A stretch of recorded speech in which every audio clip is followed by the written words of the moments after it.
I come back to the sacred grove and to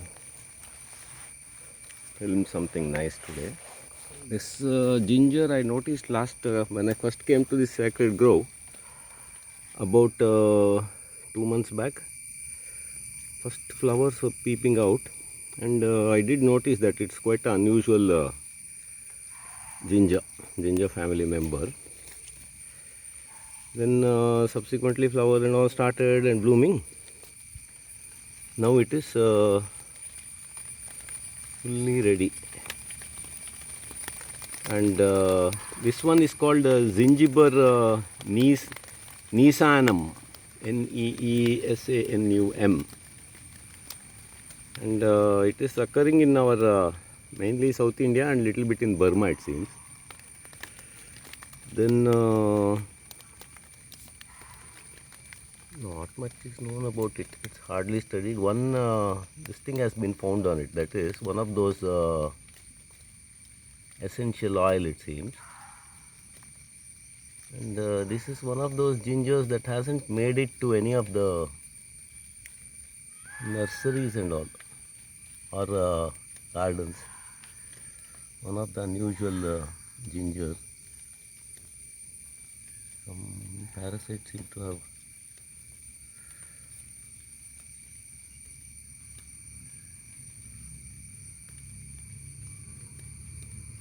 So the flowers look like this. This red outer part is there, and then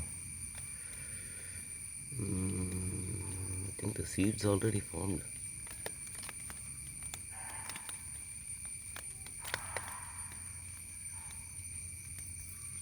Seeds are formed. It has a type of black hard seeds, so I think it's worth trying to multiply it from the seeds. Then apart from that, it is not having much of these stems and all. Hardly one stem per plant, one or two, and it grows up to, can grow quite tall. This one is about 5 feet almost. And then this is a sacred grove, so it's undisturbed place. And all these rare plants and all, they can't survive much invasive species. And the cultivation and all happens. That's the end of their story. In fact, the end of the species itself. These are all occur in small ranges, in specialized places. And the more I look at these sacred groves, I'm convinced that this is one way in which the biodiversity can be protected. Because this fear of disturbing our gods and deities and all is very powerful in India, and otherwise there is no reason why people will not cut and clear it. This sacred grove is about at least 800 to 1000 years old, and some very nice species have survived beautifully here, including this Neesanum. And so much of that Malaxis is there, carpeted on the floor. So that's how it looks. It's a rare plant, rare ginger. So I'll cover it a little closely. I couldn't see any proper videos of this ginger in the YouTube and all. I myself didn't know that it exists. Some kind of a boring insect has come into it. I think this chap is going to drill holes in those seeds in all probability. It looks like one of them. Then the seeds, three seeds are there. 3 each. And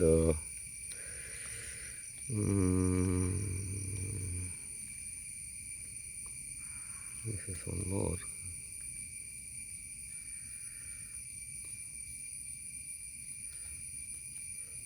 I never grown these gingers from seeds, but I think you can try that. Also, I couldn't get a baby plant. If I had got, I would have collected it. I spoke to the owner. He said you can take one or two. Then also I wanted to discuss these sacred groves have some rules and all. One is invariably, particularly in this Dakshina Kannada region, they are home to these king cobras. Big families of king cobras, not one or two, and they are all living in underground caves and all. They're like tunnels and all. For millions of years they have been here, and this is their ancestral home. There'll be grandmother snakes, mother snakes, cousins, brothers, sisters, and all around these kind of places, and they're protected by these sacred groves. Nobody enters, and those snakes are worshipped, these king cobras and all. And as a mark of respect, their breeding kind of areas and all are left undisturbed. And so there is one rule generally in most of these sacred groves: iron implements are not allowed inside. If you have to do some work there, something has fallen or some work is there, you can do it, but with wooden implements or with your bare hands only. So iron was recognized as a damaging element, and it was forbidden from these sacred groves. And now I can see, once you get iron and start digging and all, it becomes very destructive type of activity. And therefore it's a great idea not to allow these iron implements over here. This ginger, quite a few are there, though I couldn't find the one baby ginger. If I had found, I could have taken. I also don't want to break the rules and get iron implements and all and do any kind of digging over here. Though the owner wasn't too fussy. Something new is there here.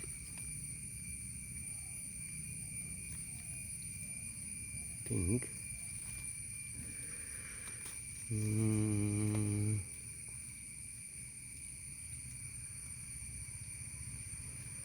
Never saw it. These sacred groves, if you can, anyone who is interested can look up sacred groves. They are having some thousands are there, and mostly in the areas where foreigners didn't invade, because those chaps don't believe in this sacred grove business and all. And sacred groves need a cultural setting where they can be protected. Once that cultural setting is gone, and you get alien rulers and all who don't respect nature worship, that is the end of these sacred groves. So these one or two corners of India escaped all these invasions and all that, and so that is there. They survived, and that's why I'm able to see this beautiful ginger, rare ginger, and all those begonias. And then this is what I couldn't make out. It's a shrub, not shrub, some small plant. Sometimes when you locate a new plant, then finding it back once again is a big task, because one has to remember where it is and all that. So also walking here is very dicey. You have to step very carefully. You don't want to disturb any ancestral spirit or any king cobra or anything.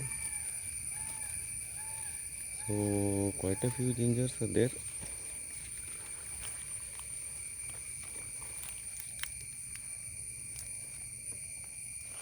Uh-oh.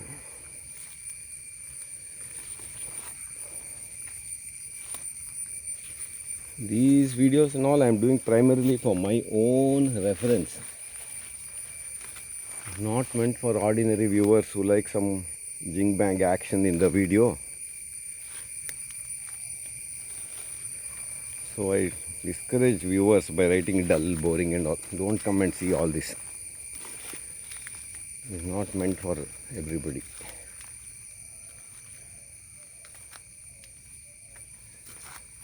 So that was the ginger Nisanam. And walk a little bit more inside and then wind up today's show.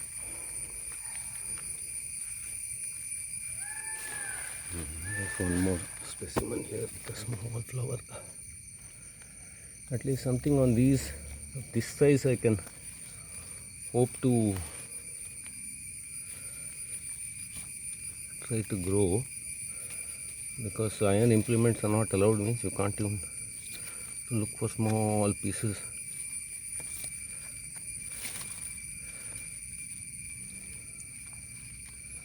Also now real estate has come all around this place. I am going to take an appointment with the owner and tell him that somehow you have to save this for posterity.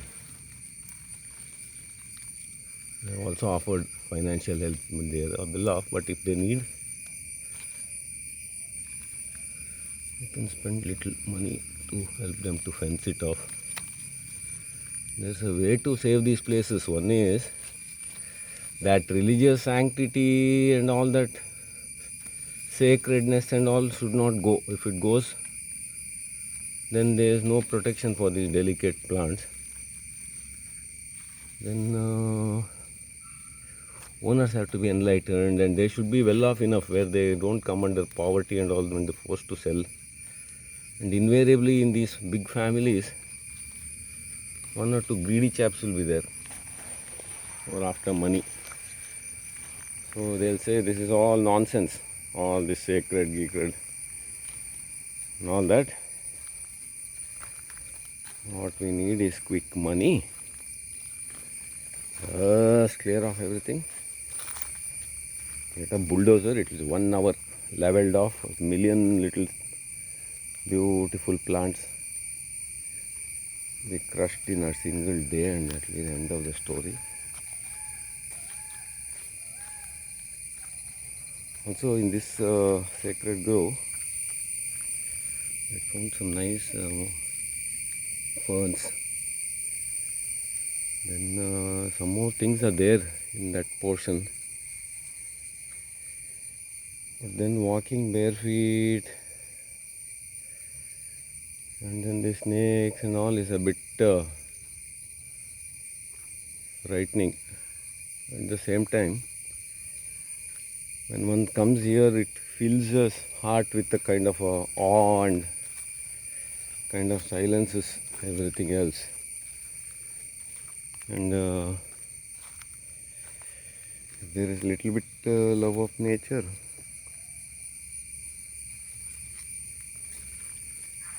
then you're wonderstruck at the beauty of this place, and then the wisdom of those ancient people who decided that these kind of geologically important features like these laterite rocks, they house some precious things, so they should be respected. They also have a life.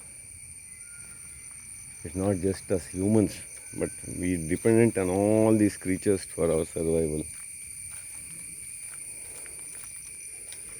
This is also a very beautiful little delicate plant, this Eriopsis, occurring on the rock itself. And of course these begonias are there.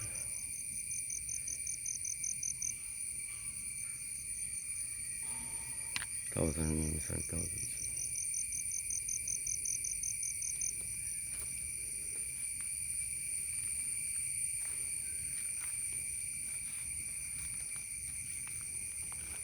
So that's a little bit about my favorite sacred grove. All this, there's no way it can survive in the middle of the town if it was not just fear of divine retribution, nothing else. All these aesthetics and all. And biodiversity is such a hard topic. Even well-educated people never heard about biodiversity laws, extinction and all. Busy consuming the resources. That's such a fast pace that there will be nothing left in a couple of generations. The only hope is for youngsters have to take up all this kind of activity.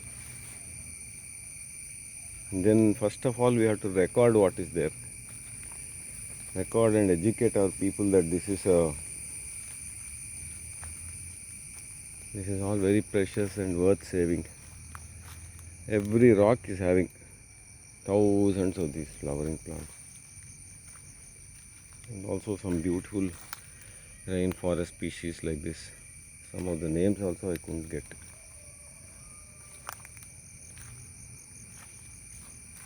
All the way till there, every rock, every one of these laterite rocks is covered with those begonias.